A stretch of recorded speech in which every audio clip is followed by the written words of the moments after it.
C'est le premier point info de la semaine. Bonjour à toutes et à tous, bienvenue. Il a obtenu 89,77% des voix lors de la présidentielle du 25 octobre dernier.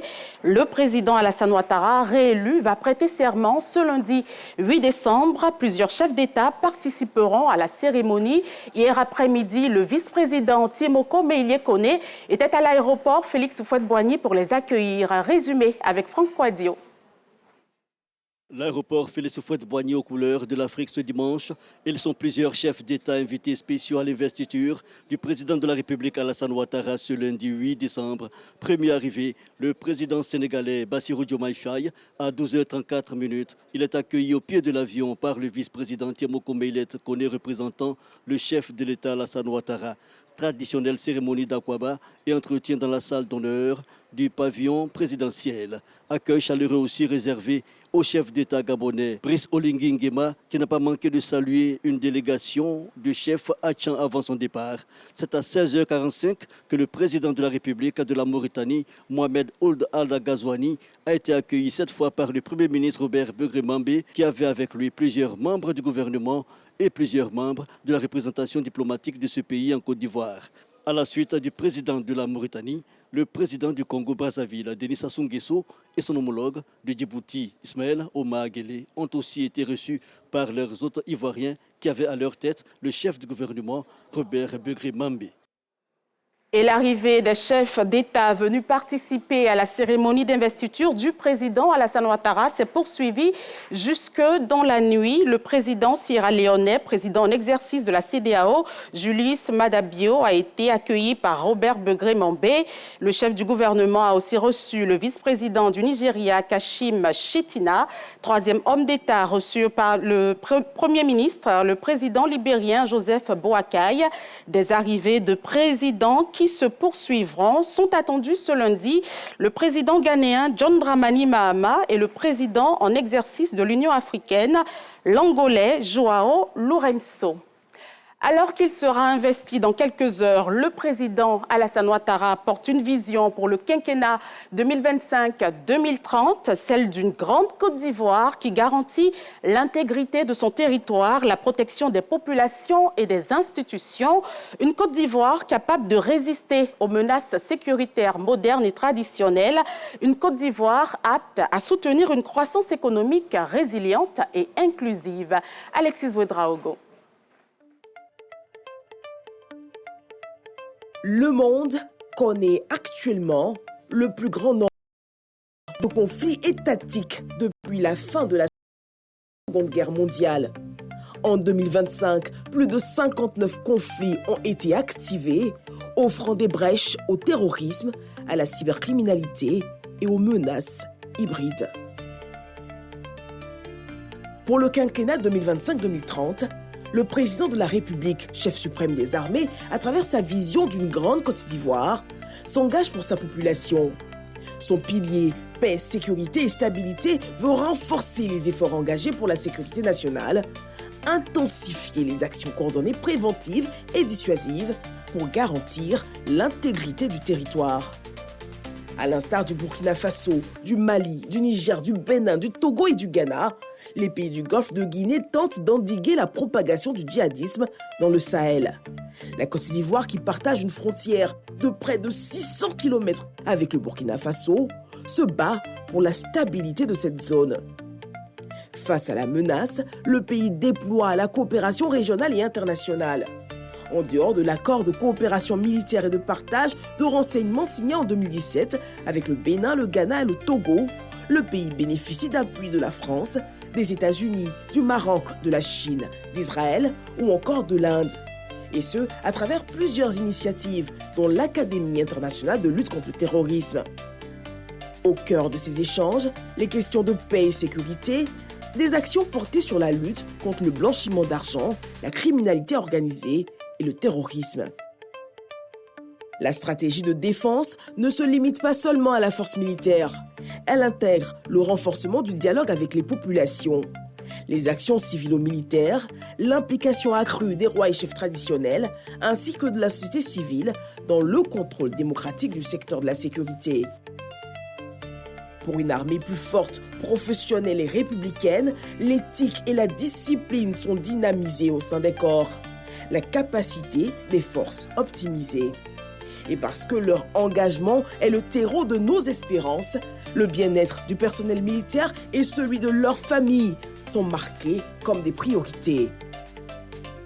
Des programmes spécifiques sont mis en œuvre pour le secteur du foncier rural. Avec eux, une stratégie nationale de cybersécurité est adoptée pour protéger les infrastructures critiques et les citoyens des cybermenaces. Une industrie de la défense est en construction. Gage de la vitalité de ce secteur, en avril 2026, la Côte d'Ivoire va accueillir une importante concentration de forces spéciales étrangères dans le cadre de Flintlock, la plus grande manœuvre annuelle du commandement des opérations spéciales américaines en Afrique. Selon l'ambassade des États-Unis, plus de 20 pays enverront leurs soldats d'élite participer à cet exercice d'envergure qui réunira au total 40 nations partenaires. Objectif, renforcer l'interopérabilité entre les armées, améliorer la coordination des opérations et développer des réponses efficaces aux menaces de l'heure. L'édition 2026 marquera la deuxième année consécutive où le pays accueille cet événement stratégique. La Grande Côte d'Ivoire veut contribuer à consolider une réponse régionale coordonnée contre l'expansion des groupes terroristes en Afrique de l'Ouest. Les générations Blessoué, Passa et Nyando ont rendu hommage samedi dernier au président de la République pour ses actions de paix et de développement. Les populations de la commune de Songo ont remercié Alassane Ouattara pour avoir choisi Robert Begré-Mambé comme directeur de campagne associé lors de la présidentielle d'octobre dernier. Compte rendu signé Ahmed Traoré. Les générations Blessoué, Passa et Nyando veulent fédérer leurs énergies pour le développement de la commune de Songon. Ces générations l'ont signifié lors de la cérémonie d'hommage et de soutien au président de la République. Nous voulons avoir un esprit d'unité, un esprit travailleur. La plupart des jeunes qui sont dans notre mouvement sont des docteurs, des ingénieurs, la plupart des étudiants. Et généralement, ils sont en quête d'emploi. Et nous, notre souci, c'est de créer de l'emploi avec nos parrains, avec nous-mêmes aussi, qui sommes chefs d'entreprise, donner de l'emploi à ces jeunes gens. Une approche vue d'un bon œil par le Premier ministre, décidé à rendre effectif ce projet. C'est la génération Blessoué et Nyando, c'est-à-dire tous ceux qui sont en dessous de 18 à 45 ans, ces deux générations qui ont décidé de soutenir la politique du président Alassane Ouattara à Songo. D'ailleurs, ils l'ont prouvé lors des élections présidentielles où Songo a fait plus de 91%. Et ce soir, ils ont tenu à le manifester de façon plus large en s'engageant à nos côtés et en faisant en sorte qu'ils puissent nous suivre pour préparer la relève. Lors de cette rencontre, le président de la génération Blessoué Passa a été intronisé. Les populations ont profité de cette rencontre pour adresser leurs remerciements au président Alassane Ouattara, ce pour son acharnement au développement de la Côte d'Ivoire et du renforcement de la cohésion sociale. 7 décembre 1993, 7 décembre 2025, le 32e anniversaire du décès du premier président de la Côte d'Ivoire a été commémoré ce dimanche. À cette occasion, nous faisons un zoom sur le prix qui porte son nom, le prix Félix Houphouët-Boigny, et surtout sur ces personnalités qui ont reçu cette palme, mais aussi sur l'œuvre du président Houphouët vue par la nouvelle génération. Franck Quadio. Et si le prix Félix Houphouët-Boigny m'était compté? Un prix qui a aujourd'hui 36 ans, l'âge de la perfection. À cette question, une date de référence, 1989. À cette date, l'UNESCO institue un prix pour célébrer les personnalités portant les idéaux de paix. Une vision personnalisée par un homme, Félix Houphouët-Boigny, président ivoirien, et illustration parfaite, 1991. Nelson Mandela, figure de proue du militantisme noir et anti-apartheid, et Frédéric Declercq, président blanc d'Afrique du Sud, sont lauréats de la toute première édition. Une nomination symbole et du crédit pour le prix dès sa gestation. Le prix UNESCO, depuis lors, fait son chemin et porte au firmament des figures marquantes, certaines moins connues. Mais non moins charismatiques, l'année 93, un trio détonne Yitzhak Rabin, Premier ministre d'Israël, Shimon Peres, ministre des Affaires étrangères, et le président de l'OLP, Yasser Arafat. Le chantre du dialogue interreligieux en 2003, le cardinal Roger Tchegueraï, sans oublier François Hollande en 2013. Le prix Félix Houphouët-Boigny, c'est certes la récompense de l'acteur de paix, mais c'est aussi celle de l'action pour la paix. Des personnes morales aux organisations en passant par des groupements d'intérêt et quelques années sans attribution, comme les années 2023, 2021, 2020, 2016, 2014 et ainsi de suite. Après Angela Merkel en 2023, dont la désignation a réuni les derniers défenseurs et porte-flambeaux de l'oufouettisme, l'ex-président le regretté Rico Nambédié et le président Alassane Ouattara sur la même scène. Projection sur 2024, l'année de l'actuel futur président du Conseil européen Antonio Luis Santos da Costa, reconnu pour son engagement envers les pays en développement, et sa distinction sera faite dans quelques jours, en mai 2025. Une chose est certaine, l'idéal de paix professé par Félix Houphouët-Boigny, l'inspirateur du prix, sera encore préservé. Il n'y a pas à s'inquiéter de la pérennité de l'instrument et de sa pertinence pour le futur, car les jeunes, artisans de la paix pour demain, en ont une claire idée.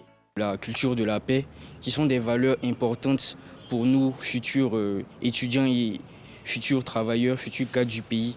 Les valeurs qui permettent de cultiver la paix sont la démocratie, on a le respect des droits de l'homme, on a la tolérance, la non-violence. La paix, au-delà d'un mot, bien évidemment, en fonction de toutes ces citations, c'est un comportement, mais c'est aussi cette valeur qui nous permettra de vivre dans un cadre harmonieux en tant que société.